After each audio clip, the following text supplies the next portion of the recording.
ایک وہ خورشید عبداللہ صاحب نے شعر بھیجا تو کہہ رہے تھے کہ آپ کو بھیجا ہے، وہ ہے یہ فارسی کے بہترین اور مشہور ترین اشعار میں سے ہے۔ تو خورشید عبداللہ صاحب نے یہ فرمائش کی تھی کہ یہ اس پہ کچھ گفتگو کریں،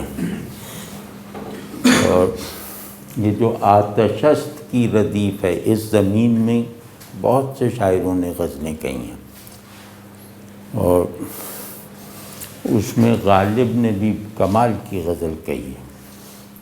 وہ غالب نے اس دوسرے مصرے کو پلٹ دیا ہے، بے تکلف در بلا، بے تکلف در بلا بودن بے از بیم بلاست، روح دریا سلسبیل و قعر دریا آتش است، کہ مصیبت میں بلا کھٹکے کود پڑنا مصیبت سے ڈرتے رہنے کے مقابلے میں بہتر ہے، کیونکہ دریا کی سطح پر سلسبیل ہے، یعنی دریا کی سطح ٹھنڈی ہے اور تہ گرم ہے، آگ ہے۔ لیکن عرفی کا شعر بہت بڑا ہے، بہت بڑا ہے۔ غالب کا مطلع مجھے یاد نہیں آ رہا، لیکن وہ بھی بڑا مزے کا ہے کہ خلق می گویند آتش را کہ گویا آتش است۔ اس کا پہلا مصرع یاد نہیں آ رہا، اس کا مفہوم یہ ہے کہ جب سے میرے سینے کی آگ لوگوں پہ نمودار ہوئی تو اب لوگ آگ کو دیکھ کر یہ کہتے ہیں کہ یہ جیسے آگ ہے، یہ گویا آگ ہے۔ ہم سمندر باشو ہم ماہی کے در جیحون عشق، قعر دریا سلسبیل و دریا آتش است، کہ سمندر بن کر رہو، سمندر بھی بنو، سمندر وہ کیڑا جو آگ میں پرورش پاتا ہے، تو سمندر بن کر بھی رہو اور مچھلی بننا بھی سیکھو، کیونکہ عشق کے دریا میں قعر دریا یعنی دریا کی تہ جنت کی نہر ہے، سلسبیل ہے، اور روح دریا آتش است، اور دریا کی سطح جو ہے وہ آگ کی بنی ہوئی ہے۔ عشق ایسا دریا ہے جس کی تہ میں جنت ہے اور سطح پر جہنم ہے، تو اگر اس میں رہنا ہے تو سمندر بھی بنو اور مچھلی بھی بنو۔ سمندر بن کے جو ہے وہ اس میں تیراکی کر لو گے، اور مچھلی بن کر اس میں غواصی کر لو گے۔ تو یہ شعر اپنے کرافٹ میں، اپنے تخیل میں، اپنے محاکات و تشبیہات میں بہت بڑا شعر ہے۔ مضمون اس کا رسمی ہے، لیکن جس طرح اس رسمی مضمون کو بیان کیا گیا ہے وہ گویا بیان کی کرامت ہے۔ تو بعض بڑے شعر ایسے ہوتے ہیں جن کا مضمون بڑا نہیں ہوتا، یا بڑا ہوتا ہے لیکن غیر مانوس یا نادر نہیں ہوتا، معروف ہوتا ہے، مروج ہوتا ہے، عام ہوتا ہے، لیکن اس اچھی طرح سے سمجھے ہوئے مضمون کو ایک بڑا شاعر آ کر اس طرح بیان کر دیتا ہے کہ اس کی معنویت میں اضافہ نہ کرنے کے باوجود اس میں گہرائیاں نئی داخل کر دیتا ہے، اور اس معنی سے مناسبت رکھنے والے ضروری احساسات میں کئی نئے احساسات کا اضافہ کر دیتا ہے، اور اس مضمون میں موجود تخیل کو نئے نئے تصویری پیکر دے دیتا ہے، یعنی وہ مضمون کو نئی تصویر، نئی آواز اور نئے احساسات کا مجموعہ بنا دیتا ہے، اس کے پہلے سے موجود فہم کو چھیڑے بغیر یا اس کے پہلے سے موجود فہم میں کوئی بڑا اضافہ کیے بغیر۔ ٹھیک ہے نا؟ تو یہ شاعری میں بڑائی کا بہت بڑا نمونہ ہوتا ہے۔ تو واضح ہے نہیں بات کہ کچھ شعر ایسے ہوتے ہیں جو معنی اور اظہار دونوں سطحوں پر بڑے ہوتے ہیں اور ندرت رکھتے ہیں، لیکن کچھ بڑے شعر ایسے ہوتے ہیں جن میں مضمون عام سا ہوتا ہے لیکن ان کا اظہار بڑا ہوتا ہے، تو یہ شعر دوسری قسم کے بڑے شعروں میں آتا ہے۔ مضمون اس کا عام سا ہے، پہلے مضمون دیکھ لیتے ہیں، بالکل عام سا ہے کہ جیسے میر نے کہا ہے نا کہ ابتدائے عشق ہے روتا ہے کیا، آگے آگے دیکھیے ہوتا ہے کیا۔ تو میر کا ایک پیسمزم ہے اس میں کہ وہ عشق شروع میں بھی مصیبت ہے اور آخر میں ان مصائب میں اضافہ ہی ہوگا، تو پہلی ہی مصیبت پہ رونے لگا تو آگے تو پھر تو چل ہی نہیں سکتا، کیونکہ آگے اس سے بڑی مصیبتیں پیش آنی ہیں۔ لیکن یہ شعر جو ہے یہ دوسرے طرح کا ہے کہ آغاز عشق میں تکلیفیں ہیں اور پایان عشق میں تکمیل عشق پر راحت ہے۔ عشق کی پیدائش ہجر میں ہوتی ہے اور عشق کی تکمیل وصال پر ہوتی ہے، تو ہجر جہنم ہے اور وصال جنت ہے۔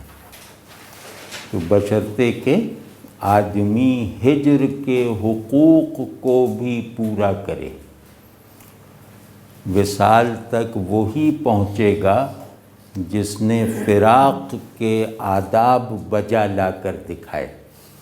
تو اس میں کہہ یہ رہے ہیں کہ عشق کے اول یعنی فراق محبوب کے تقاضوں کو پوری آمادگی اور محبوب کی طرف کشش اور یکسوئی کے ساتھ پورے کرو، تو اس کے بعد وصال محبوب کی جنت حاصل ہوگی۔ تو اب عاشق کو دو انداز وجود اختیار کرنے چاہیے یا کرنے پڑیں گے۔ عاشق ایک موجود واحد ہے جو دو احوال وجود یا دو اسٹیٹس آف بینگ کا حامل ہے۔ اس میں جو خوبصورت بات ہے وہ یہ ہے کہ عاشق یوں کہہ لیں کہ موجود ہے دو وجودوں کے ساتھ۔ تو اس کا پہلا وجود وہ ہے جس کا قوام ہجر ہے، محبوب کی جدائی ہے، اور اس کے دوسرے وجود کا گارہ محبوب کا وصال ہے۔ تو یہ محبوب کے ہجر کو بھی اپنے وجود کے قیام میں صرف کرتا ہے اور وصال کو بھی اپنے دوسرے وجود کی تقویم میں استعمال کرتا ہے، تقویم بناتا ہے۔ تو خوبصورتی یہ ہے کہ سمندر اور ماہی، سمندر واضح ہے نا، وہ جو آگ کا کیڑا ہے اس کو سمندر کہتے ہیں۔ تو کہتے ہیں کہ عشق جو ہے وہ مختلف مراتب وجود میں رہنے کا نام ہے۔ پہلے مرتبے میں سمندر بن کر رہو، آخری مرتبے کی تیاری کے طور پہ مچھلی بنو۔ اور حسن یہ ہے کہ جب یہ سطح پر ہے، یعنی کہ جب روئے دریا پر ہے جو آگ ہے، اس میں بھی یہ کہا جا رہا ہے کہ ماہی بن کے رہو تاکہ آگ کی تکلیف محسوس ہو، اور سمندر بن کے رہو تاکہ آگ میں تشکر کا حال حاصل ہو۔ یہ کمال ہے اس کا یعنی آپ سمجھے نا، دو مرحلے ہیں نا، آگ میں رہنا اور جہنم میں رہنا اور جنت میں رہنا، یہ زیادہ صاف لفظوں میں ہے۔ تو کہہ رہے ہیں کہ جہنم میں اگر صرف سمندر بن کے رہو گے تو اس کا مطلب ہے کہ تم فراق محبوب کی المناکی کا ایکسپیرینس نہیں کر سکتے۔ تو جہنم میں بھی، آگ میں بھی مچھلی اور سمندر کا مجموعہ بن کے رہو کہ فراق کی تکلیف محسوس کرو تاکہ وصال کی کشش میں زور پیدا ہو، اور فراق کو موجب شکایت ایسا نہ بننے دو کہ محبوب سے تعلق کمزور ہو جائے۔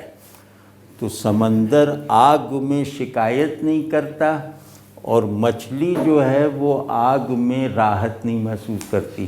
یعنی آگ کو امتحان کے طور پہ بھی قبول کرو، ایک ایسے امتحان کے طور پر جو محبوب سے تعلق کی بنیاد پر، اس کی اساس پر آگ میں رہنے کو بھی راحت بنا دیتا ہے۔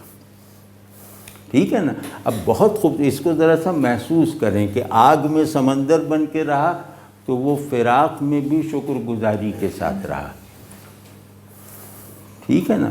اور پھر عاشق جو ہے وہ محبوب کے تعلق میں جو لازمی مراتب ہیں فراق و وصال، ان دونوں سے زیادہ ہوتا ہے۔ اب اس میں دوسرا پہلو یہ ہے، ان دونوں سے زیادہ یوں ہوتا ہے کہ محبوب سے تعلق کا کوئی مرحلہ عاشق کو پورا کا پورا انگیج نہیں کر سکتا، عاشق کے لیے پورا کا پورا باعث تکلیف یا سبب راحت نہیں بن سکتا۔ یعنی کہ فراق کی تکلیف میں شکر کرنے کا جذبہ بھی موجود ہے، یعنی یہ تکلیف پوری کی پورے عاشق کو اپنی لپیٹ میں نہیں لیتی۔ اسی طرح وصال کی راحت بھی عاشق کو پوری طرح انگیج نہیں کر پاتی۔ یعنی اب سلسبیل میں سمندر تکلیف میں رہے گا نا، یعنی آگ کا کیڑا جنت کی نہر میں تکلیف میں رہے گا نا، وہ تو خوش نہیں رہے گا۔ تو کہہ رہے ہیں کہ محبوب کا فراق ہو یا وصال، عاشق کے احوال اس سے زیادہ ہوتے ہیں۔ اب اس کا سبب کیا ہے کہ عاشق فراق سے بھی زیادہ ہے، فراق میں بھی ایسی صلاحیت نہیں ہے کہ وہ پورے عاشق کو اپنی لپیٹ میں لے لے، اور وصال میں بھی یہ قوت نہیں ہے کہ وہ تمام عاشق کو اپنے اندر کھپا لے۔ یہ کیوں ہے؟ اب اگر صرف بات یہیں تک ہو تو اس میں محبوب کی توہین ہے۔ اس کا سبب یہ ہے کہ محبوب اپنے وصال اور فراق دونوں سے ماورا ہے۔ فراق اور وصال عاشق کی جو ضرورتیں ہیں، محبوب کے احوال نہیں ہیں۔ محبوب فراق اور وصال دونوں سے ماورا ہے۔ تو جس نے فراق میں اس کی محبوبیت کو برقرار نہیں رکھا، اس کی ماورائیت کا لحاظ نہیں رکھا، اس نے بھی عشق کا حق ادا نہیں کیا، اور جس نے وصال سے بھی محبوب کی ماورائیت کو ایکسپیرینس عین حالت وصل میں نہیں کیا، اس نے بھی محبوب کے ساتھ تعلق کو نہ سمجھا نہ اس کا حق ادا کیا۔ تو چونکہ محبوب وصال و فراق سے ماورا ہے، محبوب ان سچویشنز سے ماورا ہے، اسی لیے عاشق ان احوال سے بلند رہتا ہے۔ واضح ہے نا؟ تو عاشق کو وہ محبوب چاہیے جو فراق اور وصال دونوں سے زیادہ ہے، وہ اصل میں اس کا طالب ہے۔ ٹھیک ہے نا؟ تو یہ شعر کا خلاصہ ہے۔ اور کیونکہ عرفی ہندوستان میں رہے ہیں، تھے وہ ایرانی